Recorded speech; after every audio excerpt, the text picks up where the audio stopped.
Halo semuanya, kembali lagi bersama saya Michael. Di video kali ini kita akan update mengenai beberapa berita terbaru seputar market crypto dan memang ada beberapa berita yang cukup menarik juga. Khususnya juga di minggu ini, kenapa minggu ini menjadi minggu penentuan juga untuk market crypto. Lalu nanti kita akan membahas lanjutan untuk analisa teknikal Bitcoin gitu ya, mungkin selama beberapa hari ke depan atau trennya ya. Dan kalau misalnya teman-teman suka video ini, mungkin bisa bantu share videonya, like ataupun subscribe. Dan sekali lagi thank you semuanya untuk supportnya. Kita akan coba masuk ke dalam pembahasan ya. Untuk hari ini memang masih sama, di mana Bitcoin selama beberapa hari terakhir relatif sideways, bahkan bisa dibilang pergerakan harganya nggak ada terlalu nggak ada terlalu ada pergerakan gitu ya, dimana Bitcoin di level 38.900 untuk saat ini. Lalu Ethereum di 2.500, nggak terlalu naik juga, naik hanya sekitar 0,23% untuk Bitcoin dan 0,56% untuk Ethereum, dan mayoritas dari beberapa altcoin juga tidak terkoreksi terlalu parah dan tidak terlalu naik juga terlalu parah untuk top 20 coins gitu ya. Tapi kalau kita perhatikan untuk top 24 jam, masih ada beberapa altcoins yang cukup performing, bahkan cukup kuat sih. Salah satunya adalah Rune. Ini sempat kita rekomendasikan memang di bulan Maret. Tapi kalau teman-teman tanya apakah udah masih boleh beli Rune, karena memang dia ada rumor untuk launch mainnetnya dia gitu ya di bulan ini, makanya ini dia cukup positif, sentimennya positif. Tapi dia sudah naik 50% dalam satu minggu terakhir. Jadi kalau teman-teman yang mau beli Rune, sebaiknya mungkin dianalisa dulu, karena ya sangat-sangat beresiko juga, karena market crypto relatif lebih sideways dan dia performingnya sudah cukup tinggi lah gitu ya. Jadi ini untuk teman-teman punya konsiderasi. Ada The Graph yang naik 3,3% juga, Terra Luna juga yang sedikit mengalami kenaikan sedikit, tapi yang nggak ada yang lain sisanya nggak terlalu banyak juga, hanya sekitar 2-3%-an. Untuk ini penurunannya hampir sama. Kita lihat sekarang, langsung masuk aja ke dalam beritanya gitu ya.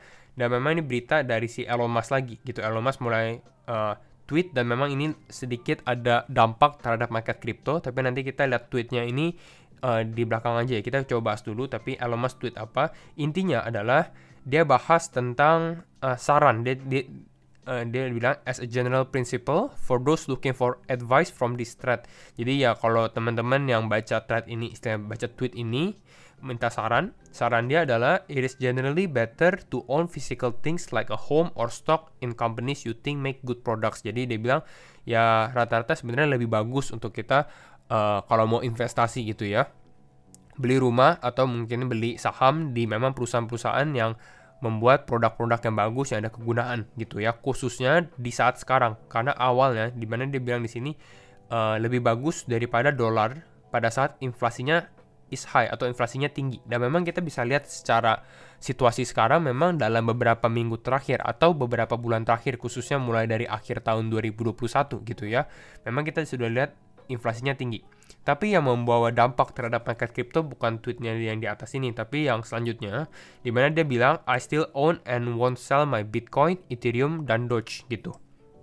Dan makanya kita lihat Doge ini sempat ada pergerakan juga di saat Elon Musk membahas seperti itu. Bahkan bukan cuma Doge, tapi Bitcoin dan Ethereum juga sedikit naik, dan rata-rata market crypto jadinya naik.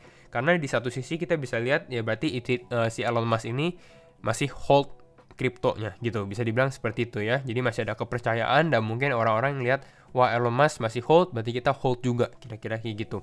Nah tapi kalau kita lihat dari atas, sebenarnya ini dia lagi berbicara atau tweeting dengan si Michael Saylor gitu, CEO dari MicroStrategy, dimana mereka membahas tentang apa sih pendapatnya tentang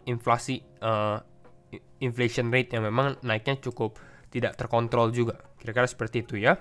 Jadi nanti kita lihat secara teknikalnya, dan sekarang nanti kita lihat lanjut berita berikutnya. Ini dari si Plan B, tapi bukan berita atau analisa Plan B, dia lebih ke arah update aja, dimana ini ada hal yang berlawanan gitu ya, karena ada satu perusahaan besar, Intel gitu, mungkin teman-teman tahu juga Intel yang membuat chip gitu ya. Intel ini sudah pengumuman dari beberapa hari yang lalu atau beberapa minggu yang lalu gitu ya, dimana dia mau membuat chip baru, itu teknologi baru juga, untuk apa? Untuk khusus chip untuk proof of work mining, jadi untuk mining Bitcoin lah gitu. Bahkan mereka invested billions in proof of work mining. Sedangkan di satu sisi lagi, Eropa, Uni Eropa gitu ya, wants to ban that same proof of work teknologi gitu. Jadi bisa dibilang Intel di sini mau expansion, mulai mungkin buat ke proof of work teknologi untuk mining, tapi di satu sisi juga ini Eropa lagi considering untuk ngeban proof of work gitu. Tapi ini mungkin sedikit kalau kita lihat dari berita memang sedikit mainstream di mana Eropa ban Bitcoin atau ban crypto. Sebenarnya nggak seperti itu ya. Ini lebih ke arah untuk proof of work-nya sendiri. Karena kalau proof of work itu membutuhkan listrik gitu ya, dan biasanya berhubungan juga dengan karbon gitu ya. Dan kalau kita lihat tweet selanjutnya, sebenarnya kalau kita lihat klarifikasinya, kalau lebih detail lagi untuk Eropa sendiri, this doesn't look like a ban. Jadi bukan lebih ke arah melarang atau ban, tapi memang lebih ke arah dia bilang it basically says proof of work miners have to respect specific emission standards. Jadi lebih ke arah ya untuk miner gitu ya, yang mining Bitcoin harus lihat requirement-nya juga dengan environment friendly atau enggak gitu ya, ramah lingkungan atau enggak dan lain-lain. Hampir sama juga seperti dia bilang standarnya untuk mobil gitu, polusi dan lain-lain. Jadi itulah kira-kira ini. Apakah akan ada efek kalau misalnya terjadi? Mungkin akan ada sedikit price impact untuk kalau misalnya ternyata Eropa melarang proof of work. Tapi sebenarnya kalau kita lihat dari secara keseluruhan, mungkin hanya sekitar 15% dari total keseluruhan mining Bitcoin itu dilaksanakan di Eropa. Jadi nggak akan terlalu berdampak banyak juga sih sebenarnya. Itu kalau menurut analisa saya gitu ya. Dan kita lanjut. Ini ada dari Blockworks juga statistik di mana di tahun 2021 Visa gitu, teman-teman pasti tahu Visa gitu ya, move 10.4 trillion in payments volume, jadi sekitar 10,4 triliun dolar. Tapi kalau kita perhatikan Ethereum move 11.6 trillion, jadi lebih besar daripada Visa, bisa dibilang seperti itu. Apakah benar lebih besar daripada Visa untuk Ethereum? Ya secara statistik memang lebih besar, tapi harus dihitung juga total gas fee juga yang dibakar gitu, karena ini sudah include gas price-nya dia, dan memang Ethereum punya gas price atau transaction cost-nya itu cukup besar juga. Jadi kira-kira itu yang harus teman-teman perhatikan. Lalu ya ini kita tambah lagi, si Plan B sempat ada tweet lagi, Bitcoin up and to the right. Jadi Bitcoin ini kan menurut stock to flow-nya gitu ya, stock to flow modelnya Plan B. Sudah lama juga kita nggak terlalu bahas hal ini, tapi memang intinya dibilang Bitcoin ini ya masih uptrend gitu ya. Tapi memang kalau teman-teman perhatikan secara grafiknya, memang ini grafik dari tahun 2011 dan secara skalanya juga pada saat kita lagi di sini sebenarnya volatilitasnya cukup tinggi juga, karena ini pergerakannya bisa turun beberapa ribu dolar gitu ya. Jadi harus diperhatikan juga, bukan hanya sekedar melihat grafiknya aja. Nah, kenapa minggu ini penting? Karena memang minggu ini yang sempat kita bahas juga di video yang terakhir, di mana adanya Federal FOMC meeting gitu ya, Federal Reserve untuk meeting. Dan di sini akan cukup menarik karena kita mau tahu regulasi-regulasi apa yang akan diterapkan oleh The Fed. Intinya adalah kita mau tahu bagaimana sih cara The Fed mengatur inflasi yang naiknya signifikan sekali. Bahkan di bulan Maret, di bulan Februari terakhir naiknya 7,9%. Kita mau tahu itu. Dampaknya ditambah lagi dengan konflik perang geopolitik juga antara Rusia dan Ukraina juga. Kita mau tahu apa yang keputusan yang diambil lah gitu ya. Jadi ini di hari Rabu gitu ya, hari Rabu. Kita lihat ini long awaited Fed action set to come this week, minggu ini, dan memang sudah ditunggu dari awal tahun 2022 karena memang rencananya akan diumumkannya di FOMC bulan Maret.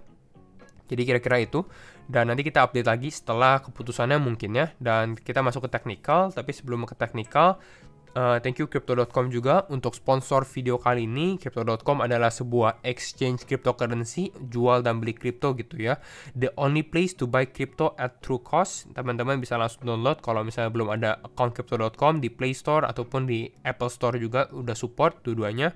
Dan ya ini buat jual beli kripto juga. Dan kalau misalnya teman-teman download mungkin bisa masukkan referral code saya gitu ya, ada di deskripsi, Michael Wyan.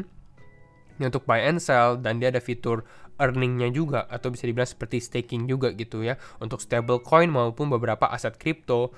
Dia juga ada Visa cardnya, tapi ini belum available di Indonesia. Kalau teman-teman yang berada di luar gitu ya mungkin bisa, tapi ini tergantung jurisdictionnya atau di negara mana sih. Ya kira-kira itu. Dan sekarang thank you Crypto.com, kita masuk ke dalam analisa teknikalnya juga ya untuk hari ini. Untuk analisa teknikal kita update sedikit. Jadi mungkin kita update dengan tweetnya si Elon Musk ya. Ini memang sempat kalau teman-teman perhatikan harga Bitcoin turun, dan memang sempat kita mention video terakhir market crypto potensi koreksi. Dia sempat turun dari pattern bearish pendant seperti ini, sempat turun dari supportnya malah. Nah, tapi mungkin ini sedikit terjadi pump. Ini memang sedikit bertepatan juga dengan pada saat si Elon Musk tweet seperti ini gitu ya. Mungkin ini spark sedikit kepercayaan di market, dan memang ini membuat Bitcoin kembali naik ke atas. Tapi bukan berarti wah ini Bitcoin bakal naik terus, karena saya rasa secara makro masih kurang jelas, dan memang secara momentum ini belum ada momentum juga. Jadi masih ada potensi sebenarnya untuk Bitcoin turun ke bawah lagi. Apalagi belum selesai keputusan tentang ini kenaikan suku bunga. Jadi lebih baik wait and see dulu, dan nanti kita lihat aja setelah FOMC bagaimana pergerakan market gitu ya. Nah, sekarang a good thing atau yang bagusnya untuk sekarang memang Bitcoinnya relatif stabil di atas supportnya. Kembali lagi supportnya ini kalau teman-teman zoom out, kita ke time frame daily gitu ya. Ini mungkin kita delete ya targetnya, karena teman-teman udah lihat target kita ini mungkin dia pada saat turun di sekitar level 35.000-an lah gitu ya, pada saat dia turun ke bawah. Nah, yang bagusnya adalah dia harus bisa konsolidasi di atas support ini lagi. At least bisa bertahan di atas support, karena sebelumnya kita closing candle ini di bawah support trendline kita yang di sini. Jadi bisa dibilang potensi bearishnya itu lebih besar, atau potensi dia mengalami penurunan ke 35.000 secara probabilitas ini cukup besar gitu ya. Dan yang bagusnya adalah kalau misalnya Bitcoin masih bisa stabil di sini, tapi saya belum akan flip benar-benar bullish. Kenapa? Karena ya main resistance kita sebenarnya ini adalah di level ini, di atas ini. Jadi mungkin kalau teman-teman tanya kapan nih kita bisa sedikit lebih bullish, ya pada saat kita bisa break 45.000 lah dari konsolidasi kita dari tahun 2022 ini. Mungkin kalau kita break dengan volume kuat dan kita bisa bertahan, itu mungkin salah satu tanda kita udah flip trennya. Tapi ya selama ini walaupun kita naik, kita juga belum berhasil break strong resistance kita di level 44.500-an atau 45.000-an. Kira-kira seperti itu ya untuk target sekarang. Dan ya kalau teman-teman tanya apa yang lebih baik kita lakukan, saya sendiri masih wait and see dulu. Tapi kalau misalnya Bitcoin ke bawah gitu ya, mungkin kalau pada saat Bitcoin ke bawah, ini mungkin menjadi salah satu potensi, atau dia koreksi, mungkin ini menjadi salah satu potensi untuk buy the dip gitu ya. Tapi kembali lagi risk management dan money managementnya juga harus ada. Jangan terlalu agresif, karena memang secara makroekonominya belum relatif stabil gitu. Jadi ya bisa aja ternyata dia turun terus gitu. Jadi ya kembali lagi kita harus tahu dulu pada saat dia turun ini kira-kira alasannya kenapa, dan kita lihat reaksi market dulu gitu. Tapi untuk support sekarang di sekitar level 35.000 masih ada potensi. Kita mungkin sekarang cek sedikit ke Bitcoin secara weekly-nya ya, karena kemarin kita sempat bahas weekly candle-nya. Bagaimana secara weekly candle-nya?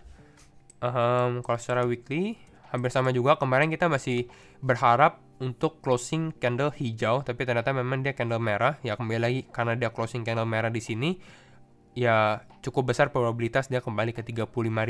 Atau bahkan kalau kita ternyata benar-benar downtrend, apalagi kalau teman-teman perhatikan di sini, ini udah mau crossing gitu ya, exponential moving average 20 dan 50-nya nih.